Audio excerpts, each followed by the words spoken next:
morning, everyone. You're very welcome to Belfast Harbour's annual Stakeholder meeting. I'm Natasha Sai. I've been in post for a month now, and I'm really looking forward to working with each of you. I'm truly delighted to be at Belfast Harbour, an organisation central to our economy and a true leader in social value, all of which is evidenced in our 2023 annual report, and which our Chair and our Chief Executive will talk to shortly.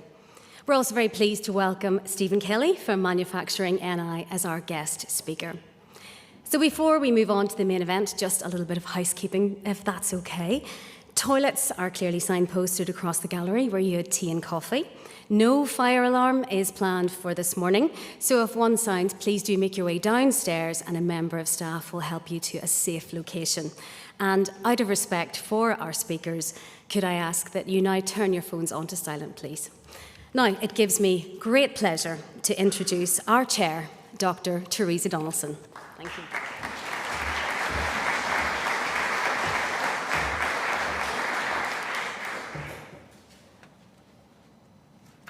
So good morning, everybody. Delighted to see this room filled again. We had a lovely event last week after our board meeting. We met with our former commissioners and a few invited guests, and we had a really wonderful lunch here. Unfortunately, when I look down, it's always the front row that's empty. I wonder why that is. You can see all the back of the bus people sitting at the back of the audience, but anyway, it's always the same. So thanks to Natasha, and welcome to Belfast Harbour's annual stakeholder meeting. We're going to be looking back on the year that was 2023 and give you a sense of our ambition and vision for the year ahead and beyond in the role that we have, which is as a key asset, an economic enabler and a leader in social value. And I'd like to add my thanks and welcome to Stephen Kelly, who's a very familiar face to most of you in this room. And Stephen, thank you for taking the time out to be with us in such a busy week with the general election only days away.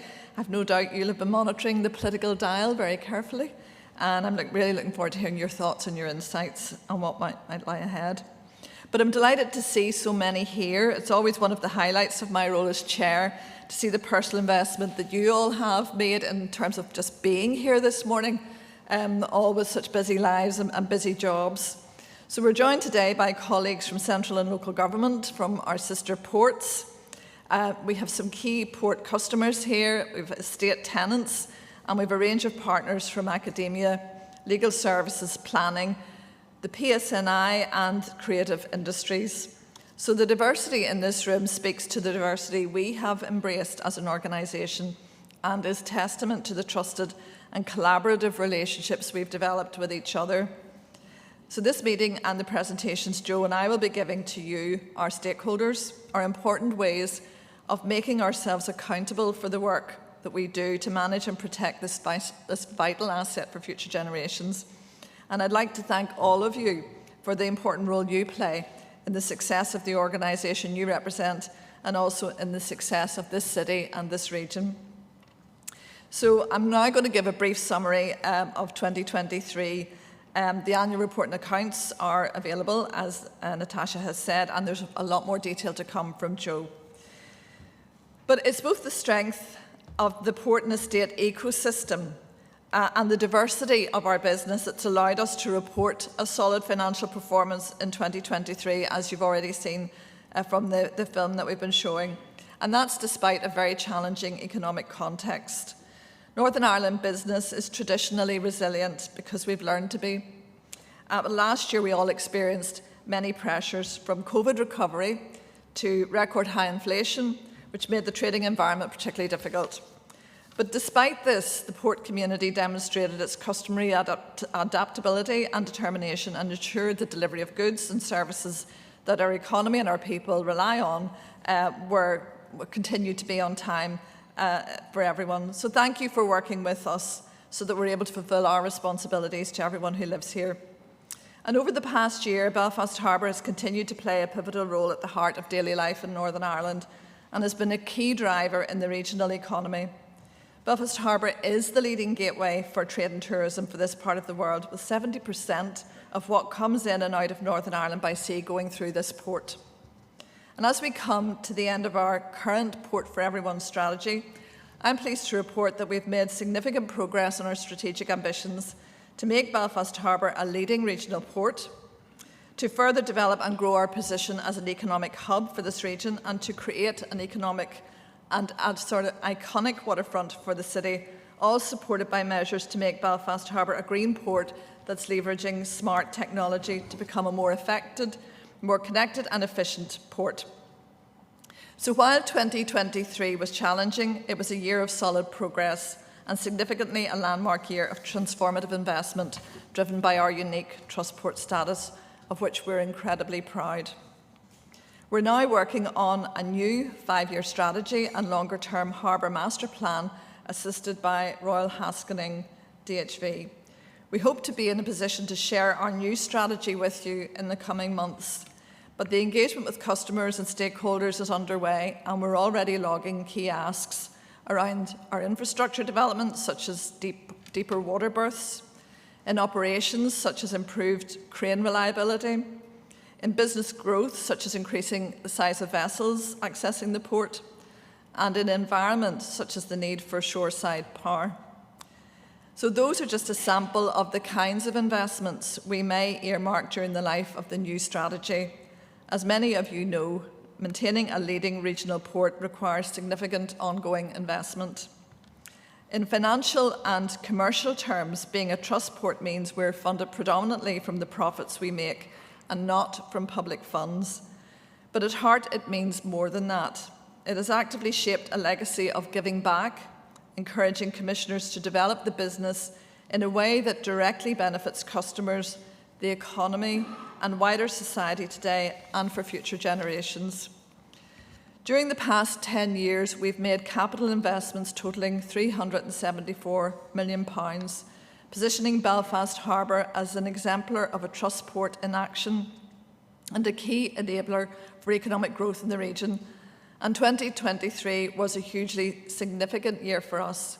We invested a record £65 million in capital projects, from the state-of-the-art temperature-controlled warehousing facility, further enhancing our terminal offering and quayside facilities, the expansion of our film studio offering, and progressing much-needed social and affordable housing. But we know we could make an even greater impact. As we've grown, Belfast Harbour has always been able to self-fund our investments in port infrastructure, such as at what we call D1, D for down. To the envy of many on this island, the only berth on the island of Ireland capable of offshore wind turbine assembly, and the significant commercial developments on the harbour estate, such as City Quays and the Belfast Harbour Film Studios. However, in the next phase of our plan, we believe the level of investment needed to reach our ambitious targets can only be achieved if we're able to borrow and bring in funding from elsewhere. Our targets, it's important to say, are not self-serving, but are inspired by the strategic vision of our key stakeholders, such as Belfast City Council in the Belfast Agenda, and will be reviewed in line with the programme for government when it emerges. At present, all of Northern Ireland's ports are governed by the legislation contained in the Harbours Act, which means all harbour authorities self-fund their own capital investment. Under the Act, any additional borrowing by a port essentially results in the same amount being marked against the Department of Infrastructure's budget, even though no public money is actually involved. If we're to avoid impacting the department's budget, this will require declassification from our status as a public corporation for accounting purposes only. This issue is restricting the positive socio-economic benefit of all trust ports in Northern Ireland, and together we need to find a way of unlocking our future potential, and we're stepping up our engagement on this issue. We've had the opportunity to raise the matter with Minister O'Dowd in his recent visit here, and the team are regularly engaging with DFI officials to seek a route to resolution. We look to further ongoing meaningful engagement. But as we look ahead and continue to plan for the future, we recognise the ports industry needs to keep evolving, responding to new innovations, bringing in fresh talent and improving diversity. The latter demonstrated a few months ago by the fantastic event we staged over at W5 for young girls to celebrate International Women's Day, and by retaining our bronze diversity mark status and significant new policies we're implementing.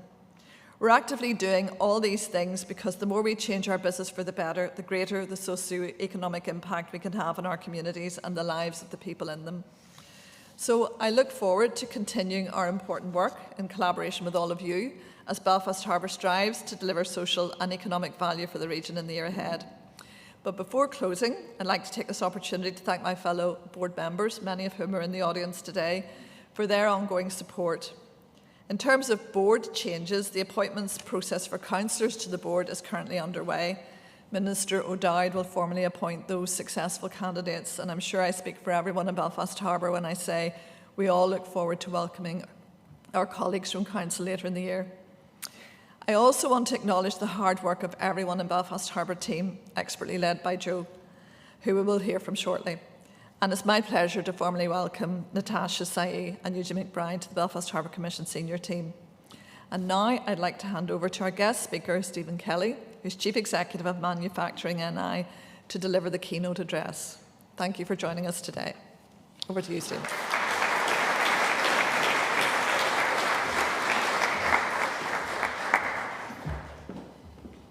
Chair, thanks very much. You said it might be familiar to some people in the room, and the first people I see is the PSNI.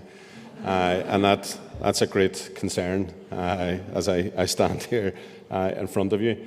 I want to just begin with probably the world's easiest quiz, and if people can just shout out what you believe the connection is between all the items that are displayed on the screen currently.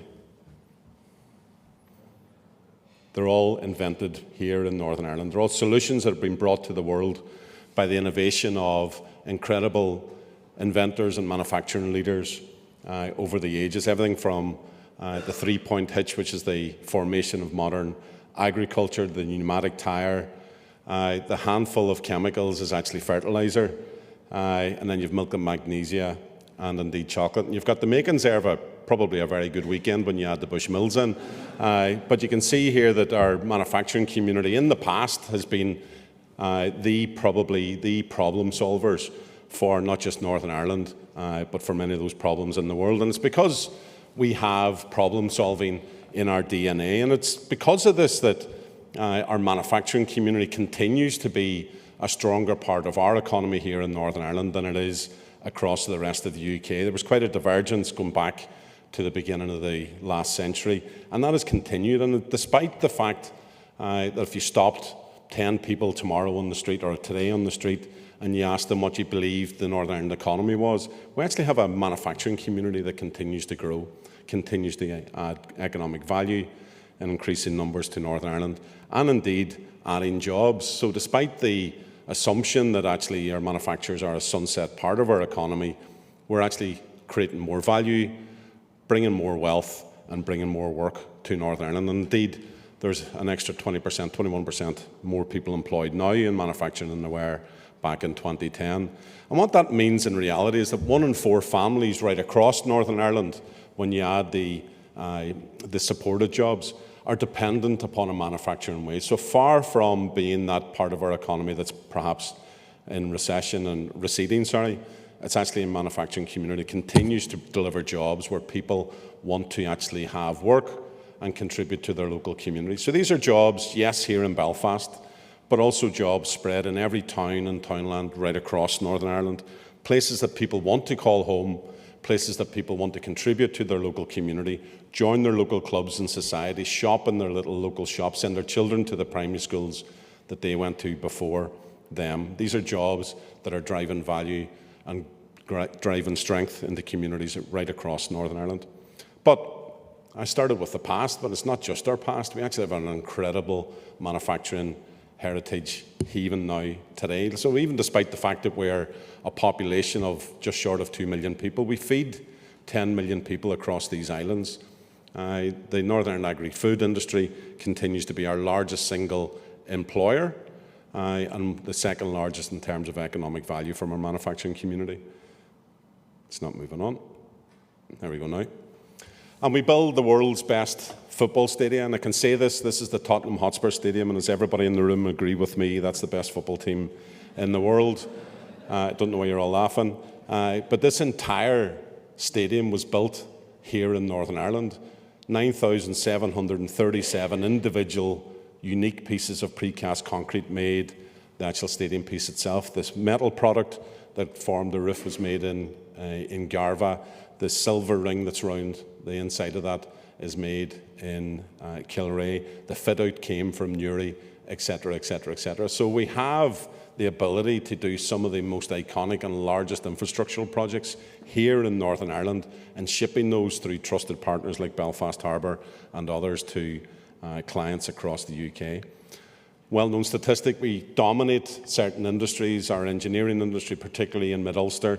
40% of the world's mobile crushing and screening equipment is made from a little triangle in Tyrone.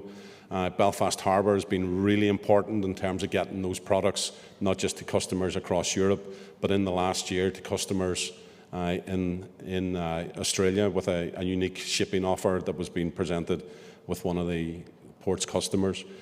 And they're moving now into other types of materials. So the world is obviously decarbonising, the world is actually dealing more robustly with its waste. And the technology that's been created to handle those minerals has been moved now into other products and other materials.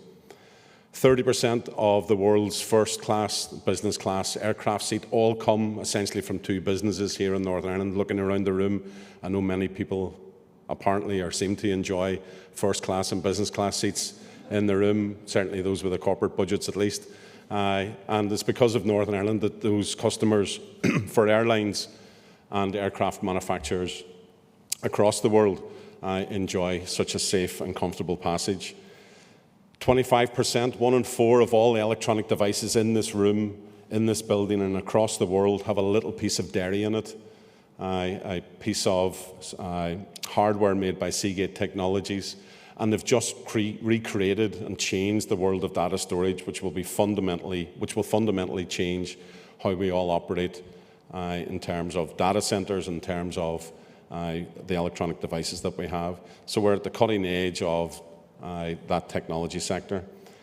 And Randox Health, not just far from here in Antrim, they make 4 billion cholesterol tests alone every year. That's 5% of the entire population of the world. Every year will have cholesterol tests made here in Northern Ireland. And that's just one test. They do multiple other tests. We are in a decarbonisation journey. Our world needs to find solutions, not just in terms of removing carbon from our energy generation, but actually redesigning how our energy networks work themselves. So in the past, we had large power stations just pumping energy in one direction out towards customers. Now there are tens and thousands and hundreds of thousands of micro generators in individual homes and in businesses and in other types of renewable projects. That's incredibly complex to allow that network to continue to operate. And we're finding the solutions here in Northern Ireland, not just for here, but across the world, and ensuring that that net zero grid never fails, a task that is incredibly important for our decarbonisation journey. And it's not just about our energy systems, we're decarbonising travel. Wrightbus in Ballymena, they have 0 orders this year for common combustion engines in terms of their vehicles. They've moved and are dominating that net zero travel option in terms of public transport. And we have our manufacturers now trying to work out how they actually grow their businesses. And instead of just building and making product here in Northern Ireland, we're now designing and making factories, entire factories in a box here in Northern Ireland, and distributing those across the world. So this small business, relatively small business in Mid-Ulster Block, I've just opened this month a brand new factory designed and built in Derry, obviously in operation in San Antonio in Texas, but the entire factory is controlled with a team of people back home here in Northern Ireland. So to grow, we're not just building things and making things, we're actually building and making the factories across the world and operating them from here. And this is my favourite company in Northern Ireland, a small company in Glack. If anybody knows where Glack is, they can put their hand up now. I didn't know, and I live nearby. It's between Ballykelly and Grey Steel. It's the world's most efficient manufacturing business called Seeding Matters. They have a product that is saving, just in US hospitals alone, $25,000 per patient in terms of recuperation. An extraordinary business developing a product that is dealing with one of those existential issues for public finances, not just in the United States, but here in Northern Ireland and elsewhere. And obviously, we continue to make the world's best potato crisps, and in 52 years of international personal research, I've been able to identify that that is an indisputable fact. And if anybody tells you otherwise, then clearly they don't, and they have never tasted potato, cheese and onion. And it has to be the northern ones, not the Free State ones, as we say up in the northwest. And where we are now isn't just the fact that we've had that massive industrial heritage. We're creating those solutions now for the world, but we're presented with a unique opportunity that we need to capture. It forms part of the economic plans for our executive. It is leading the economic, both in terms of FDI and in trade agenda for InvestNI and other partners. But the Prime Minister believes that we are in the world's most exciting economic zone, and it is up to us, it is up to our manufacturers and trusted partners such as Belfast Harbour to ensure that we capture that opportunity. And we're very intent on doing that. The opportunity exists for two sectors, for the things that we make with our hands here in Northern Ireland through our manufacturers and from distributors. And that requires Joe and his team here to have really efficient and effective services on our behalf. But there are issues remaining. It's not all bright. We're in a tricky year as we begin to really implement that Windsor framework that the Prime Minister has agreed. But we've experienced disruption and difficulty probably as never felt before over the last 10 years between pandemics, global supply chain crisis, Brexit, etc., etc., etc. And I'm confident with the partnership with the Harbour that we'll be able to see those through as we continue forward. But more importantly, we have that stability. We have something to take to the world, whether that's as an FDI proposition or whether that's as evidence that our businesses and a toolkit that our businesses can take to their customers, and more importantly to their competitors' customers, and demonstrate that Northern Ireland is the place that we can have their solution. But the reality is that no one has that dual market access. No one will ever have that dual market access, and it's up to us to ensure that we capitalise on it.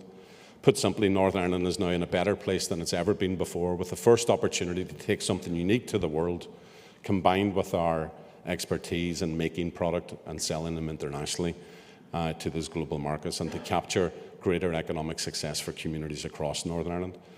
But to capture that opportunity, we really do need trusted partners, and it was really interesting to hear the Chair talk about this port being a trust port. My definition of trust is people that you can rely on. It's not just in terms of the legal structure of the port. And we've seen in the last year, but the last number of years, that the most important port that we have in Northern Ireland, dealing with 70% of the trade that we bring to and from here, is actually a partner that we can trust as a manufacturing community. And congratulations on your success, and very best wishes for the future. Thank you, Chair.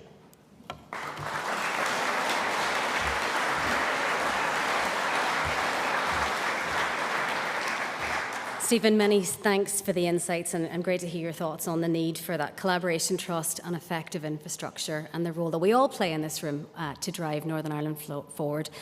Now, I would very much like to welcome Joe O'Neill, Chief Executive, Belfast Harbour, for his review of 2023. Joe, thank you.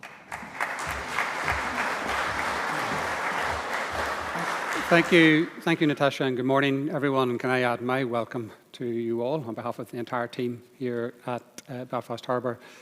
Before I get into the presentation, can I also add my thanks, Stephen, for your keynote address. It resonated so strongly for us. If I start in hierarchy of important points that you made, standout for me was your Spurs supporter. So I didn't feel alone as the only Spurs supporter in the room.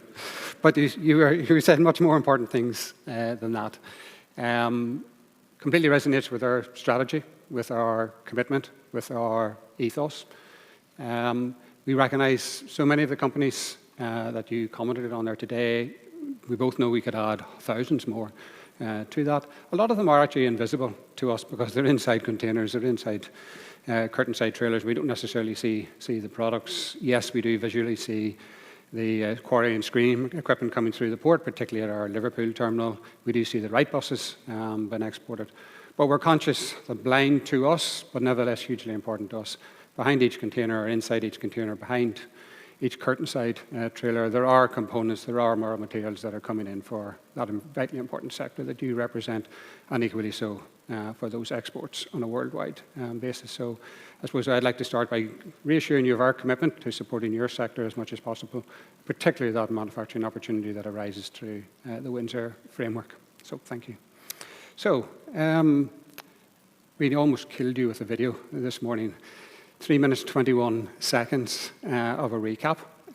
We're in the movie business, so I could tell you a lot was left on the scrap floor.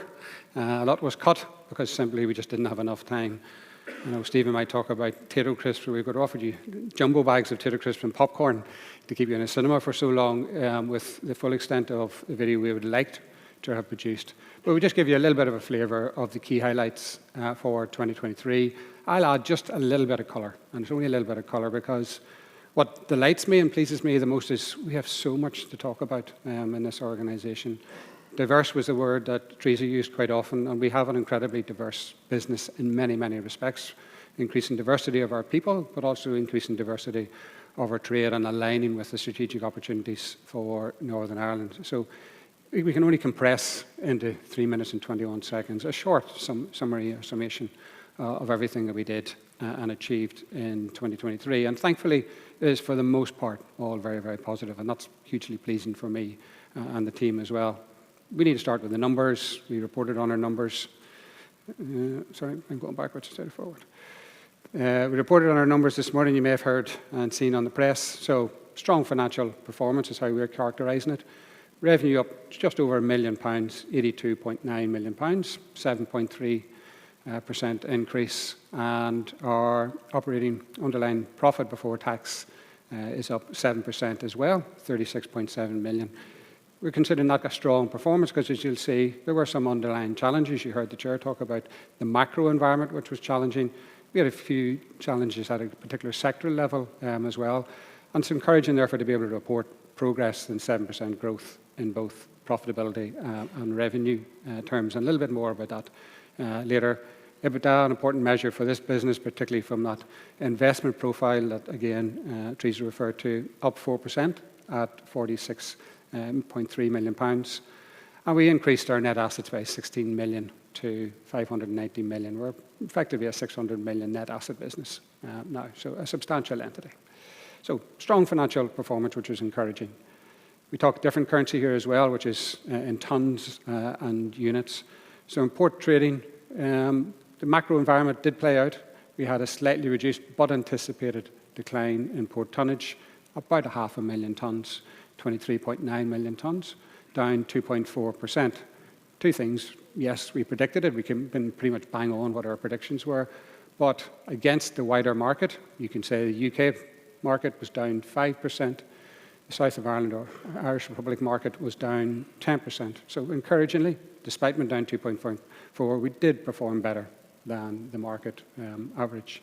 Just a very quick glimpse then at some of the key sectors for ourselves. Bulk tonnage, 8 million tonnes, everything from grain and animal feeds through to steel, through to fertiliser, through to scrap metal, kerosene, petrol, diesel, a wide range of bulk traffic. Down 7%, about 500,000 tonnes, market down 9%. These are some of the little sectors, some sectors where we had a little bit of a challenge. Largest increase, or largest material contribution to why we had that loss in traffic came to an end of our 10-year relationship as a transshipment port for Kilroot Power Station. Northern Ireland no longer generates power using coal imports. We were the transshipment port for that for 10 years. So in our final year, we dropped over 500,000 tonnes of coal, but we all know the right and correct sustainability reasons for that change. But it's something we've foreseen for quite some time. We knew we needed to change and compensate and create alternative and diversified income streams to compensate for that. We had some challenges as well with reduced imports of steel products and reduced exports of scrap metal.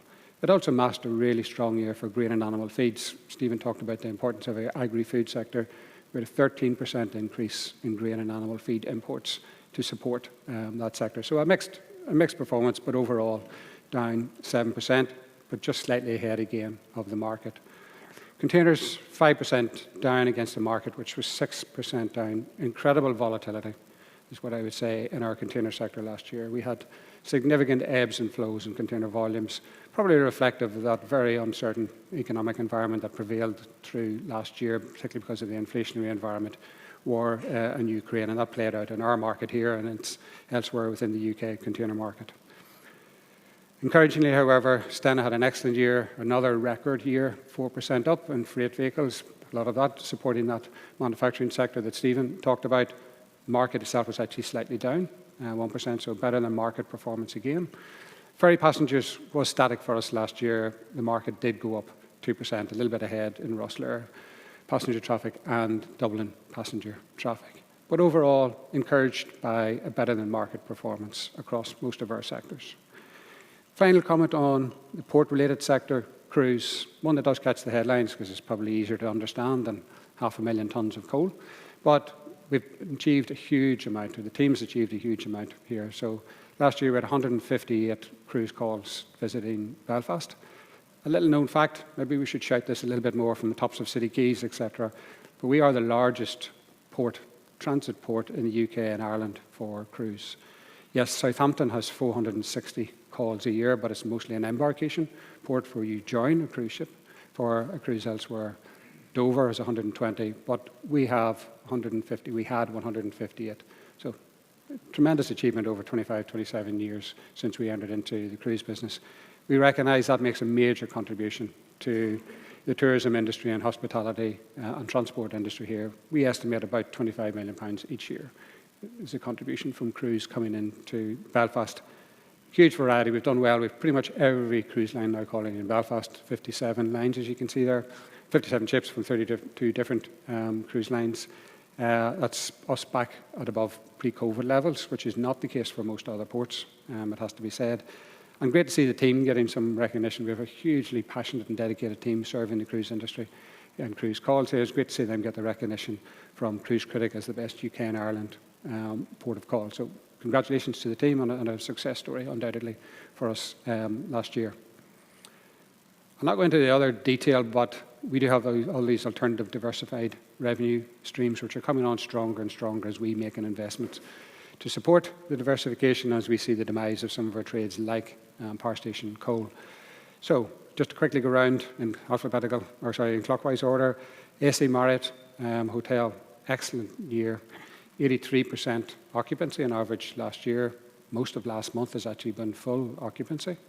We increased our revenues by £1.2 million last year, 18%.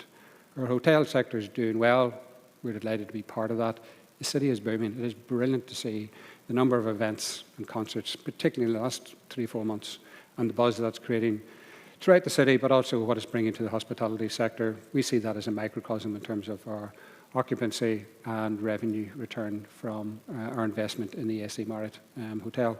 Multi-storey car park, where some of you no doubt parked for this meeting. Revenue up 50% last year. We see an increase in occupancy in our hotel, increase in occupancy in our offices, etc., leading to that greater occupation of the multi-storey car park. City Quays office developments, delighted to welcome Santander in 2023 to take 2 floors in City Quays. We've now 8 floors out of 15. They're an important revenue addition for us, but we do still recognise the challenges and the readjustments that that sector is making as to what is the new norm for office. However, we believe we have a hugely highly sustainable product here that in time will ultimately be filled. That estate occupiers will see the benefits of what we offer from a BREEAM excellent building. And then studios. Studios actually was slightly down in revenue terms, about £300,000 last year. We're still taking that as a huge positive because most of the screen sector and studio sectors across the UK and Ireland had voids for the entirety of 2023. Why was that? Because well-publicised strikes in LA from screenwriters and the Actors Guild there meant that there were no productions effectively coming through for any studios. We were hugely fortunate that Amazon for Blade Runner made a commitment to produce Blade Runner 3 here, took occupation for the entire year up to end of October, but because of the screenwriters' strike was unable to make anything and then eventually give up the production at the end of October and create a little bit of a void for us. But we're delighted, nevertheless, to have had their commitment for that 10 months. And delighted as well that we could quickly follow on with Universal and How to Train the Dragon, which just ended a couple of weeks ago. So we've, if I may use the expression, bucked the trend a little bit with regard to occupation of our studios, and a further important contribution to our revenue streams. So all told, this little snapshot here on the screen accounts now for about 33%, about a third of our revenue comes from our estate businesses. Quick flavour, just, some of you like to understand what's happening year to date. It's actually quite positive.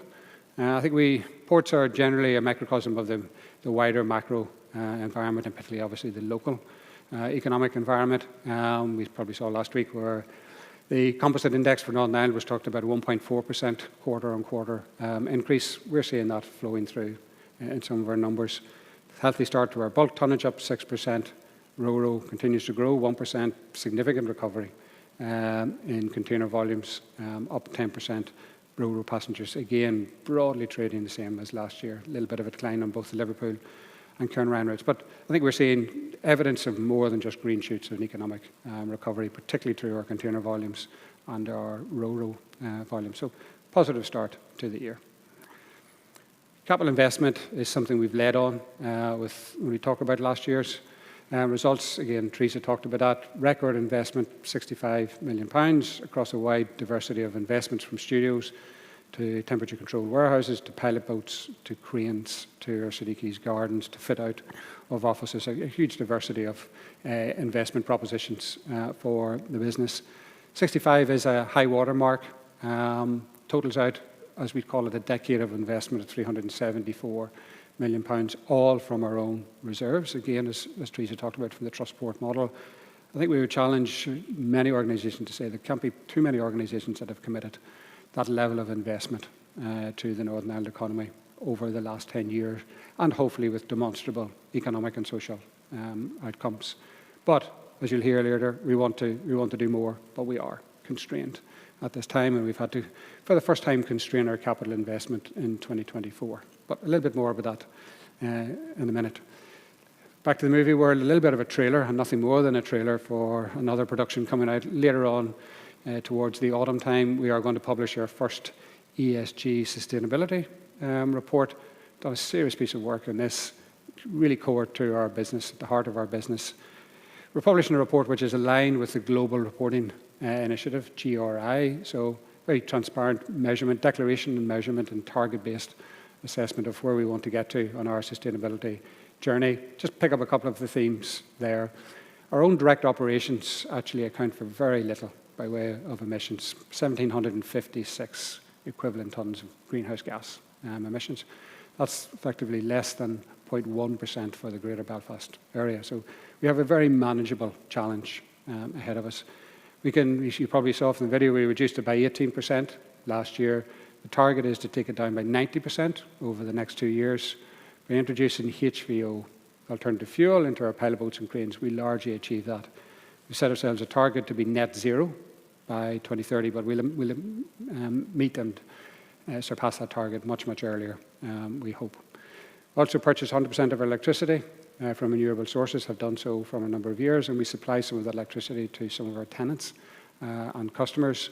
And you can see we've made investments in electrifying our fleet, as you would expect us to do elsewhere. You'll have also seen BREEAM Excellent loom large through our videos, etc. So most offices are now built to BREEAM Excellent.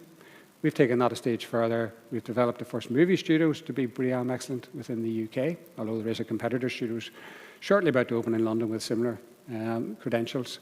We're delivering, and just have delivered, the first BREEAM Excellent logistics warehousing. So it's the cornerstone, it's the gating factor for any of our future developments. And City Quays 5 office block that just got through planning last Thursday takes it to the very highest level, BREEAM outstanding. So a strong commitment to ensuring the highest levels of sustainability in our built product, where we make a lot of our investments.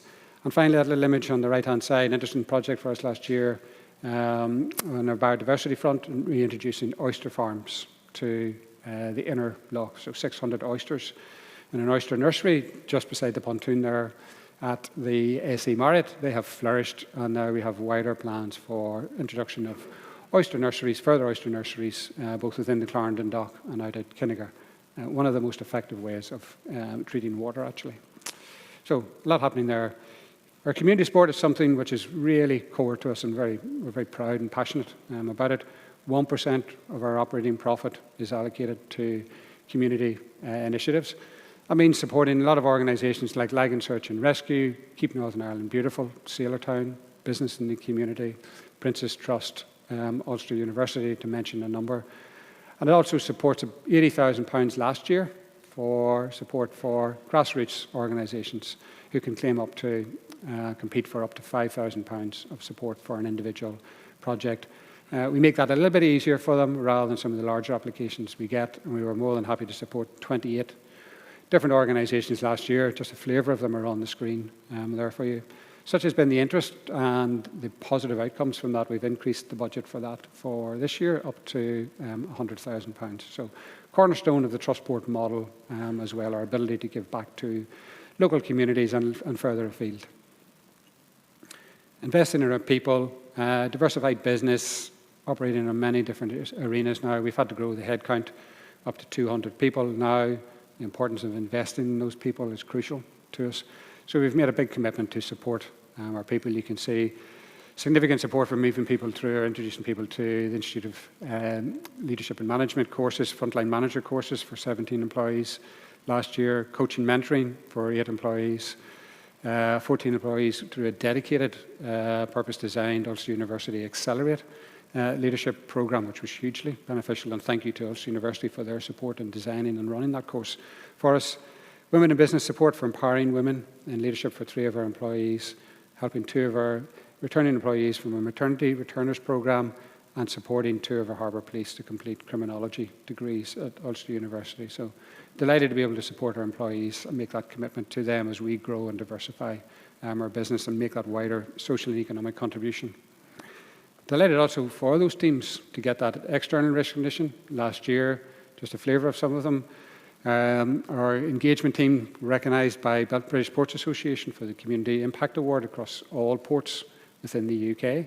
Business Eye recognised our corporate responsibility agenda and strategy.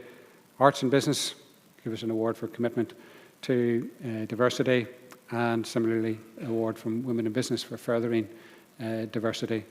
And speaking of diversity, we attained bronze diversity mark status last year, and have just completed in April this year our application for silver diversity status, which I hope we will attain before year end. Another very important aspect to us. Chair briefly mentioned strategy. New strategy, we have an outlook to 2050, but a strategy, 5-year strategy emerging for 2025 to 2029, all around this gateway to opportunity that our activities and our investments can create for many different stakeholders. Done a lot of work with this, and as the Chair says, before year end, we'll go public, we'll engage with you, and we'll announce and give you a little bit more flavour and details of that strategy.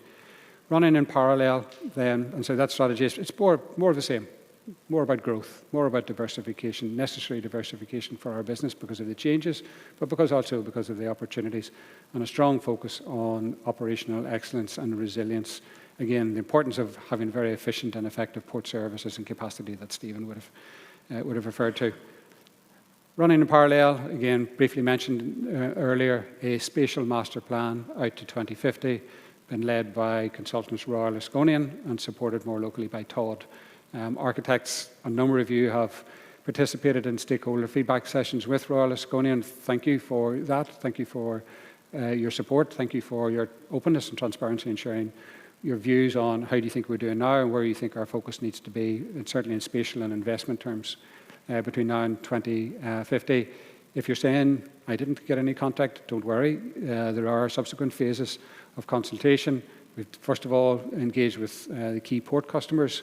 We will be engaging with estate customers, estate tenants, and then wider statutory consultees, Belfast City Council, Road Service, statutory bodies, etc. So a lot done, but a lot more to do to craft that into a spatial plan, which ought to be of interest for you and to be consulted upon, probably in Q4 of this year, in tandem with our strategy. So, but the big thing for us is we are passionate and we're hungry to keep on doing what we're doing, but we do have constraints.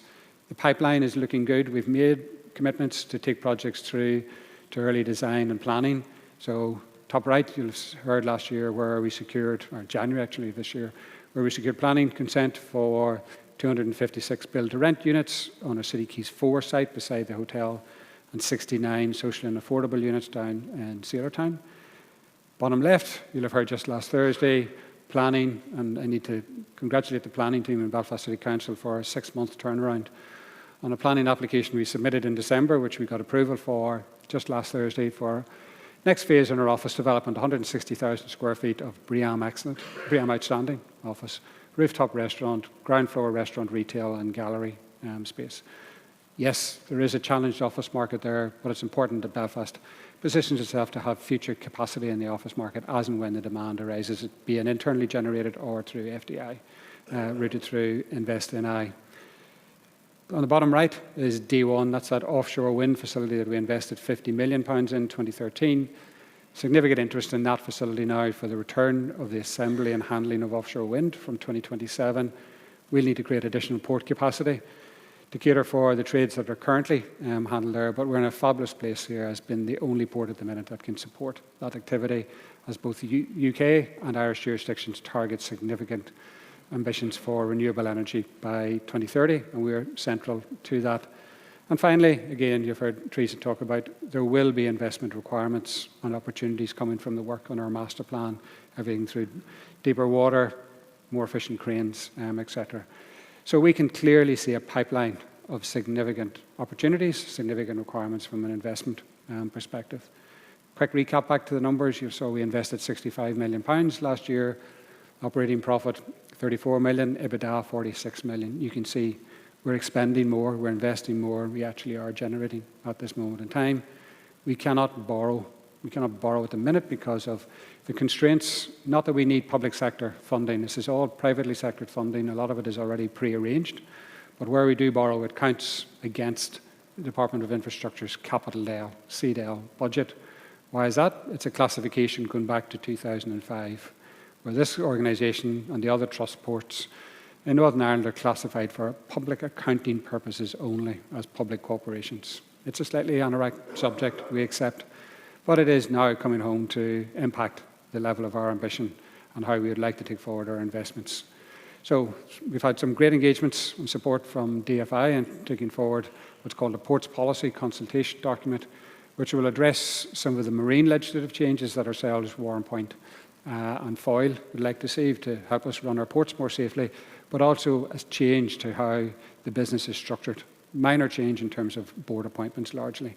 And if we achieve that, because this is what's happened in Scotland, in 2015, Scottish trust boards got themselves removed from their similar classification and allowed organisations like Aberdeen to make very significant investment without impact on the Scottish budget. We want to try and achieve a similar outcome here. It's not just Belfast, it is for all of the trust ports here. And if we achieve that outcome, then we can move ahead at pace with these types of developments here, which hopefully are demonstrating significant social and economic outcomes. So a particular focus for us, and we look forward to further engagement with DFI, and there will be this consultation which hopefully will be issued relatively soon to a number of you, and we'll welcome engagement with you to give you a little bit more flavour and colour to that. So, wrapping it all up, I think we can almost reveal what we want our purpose to be for our new strategy. And it's just that ongoing ambition to enhance prosperity for the region. Trustport model, we are huge champions for it. We see it in action. I think, as Teresa said, never more so better than last year in terms of our investment, commitment, our support for communities, our support for diversity, both in terms of diversity of opportunity inside and outside the business. We think it's a great model that can be leveraged further if some of the constraints are removed. And we can continue to deliver social and economic impact of a scale and greater that we've hopefully been able to evidence to you here for our 2023 performance. So thank you, everybody, for not just attending today, but thank you for your support and your contribution to that performance. Thanks.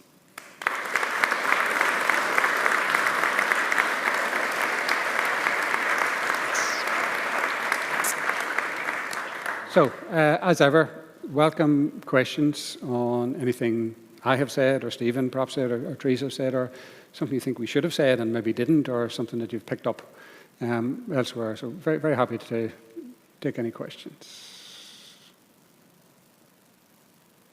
Stunned silence. done since. Suzanne.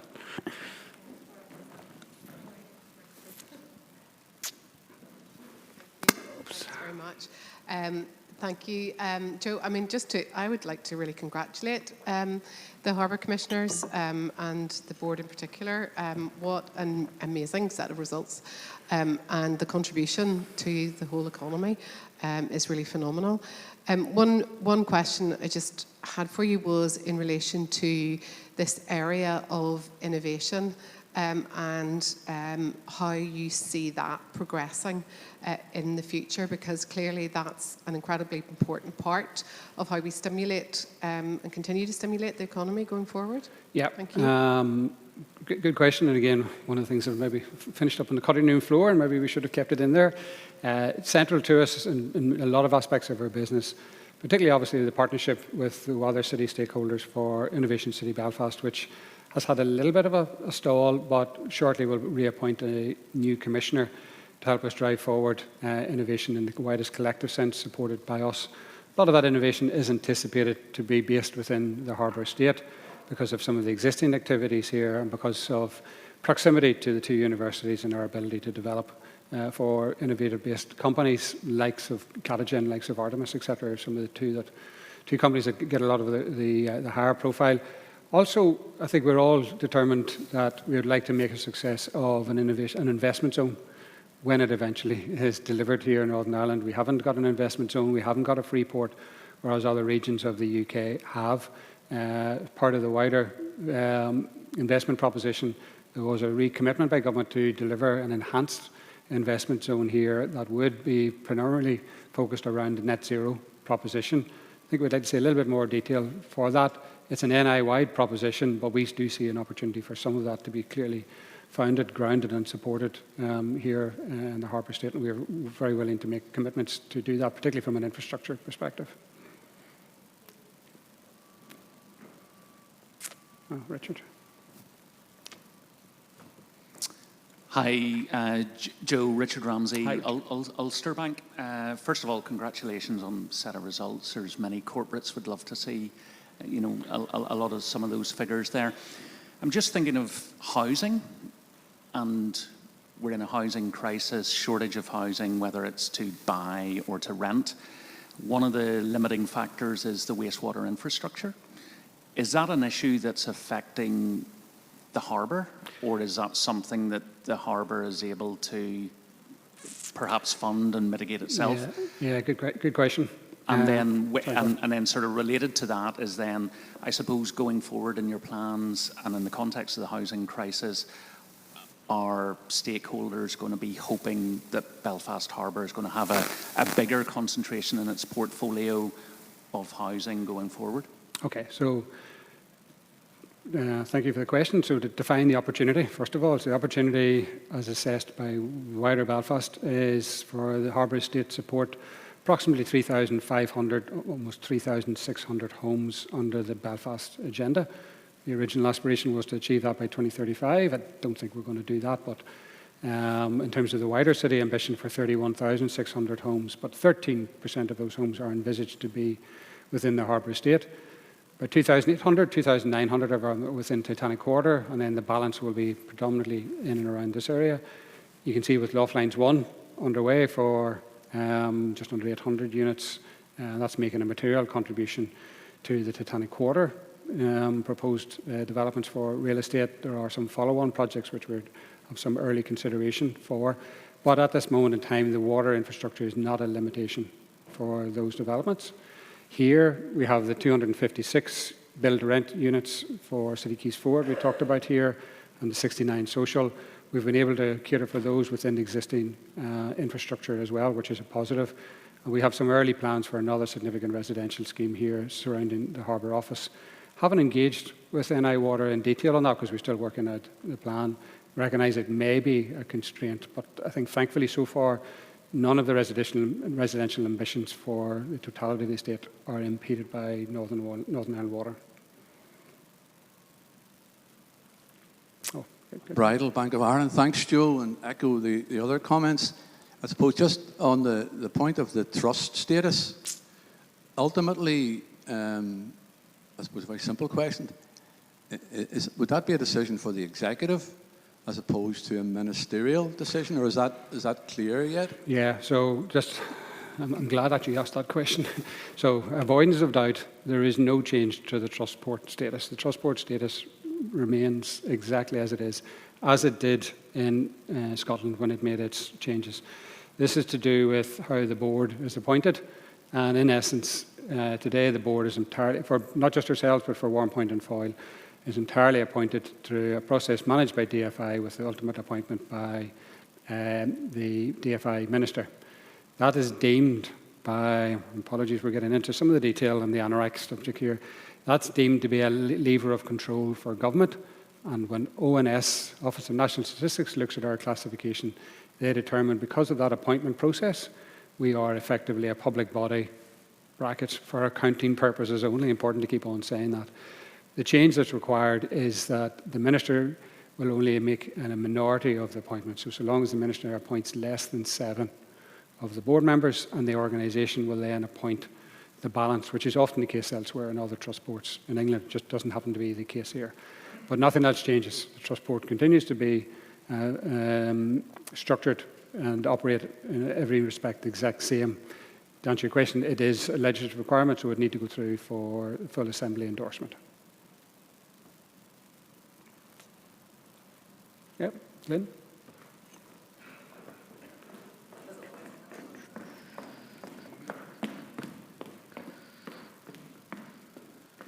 Steps in there. Joe, listen, a fantastic set of figures, and congratulations to you and your team for another fantastic year.